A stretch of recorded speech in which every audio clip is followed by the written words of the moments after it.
弟兄姊妹，有冇諗過，當我哋將自己嘅時間、心力，甚至係財富獻俾神嘅時候，神嘅眼中究竟係點樣看待我哋呢份心意呢？係咪我哋以為嘅壯麗形式，就一定係佢所喜悅嘅呢？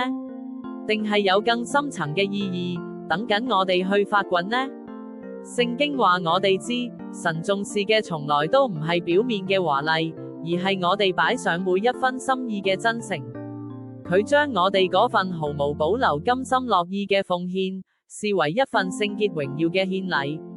就好似出埃及記26章30節所教導嘅，你要照着喺山上指示你嘅樣式，仔細咁去完成。呢句經文提醒我哋凡事都要用心。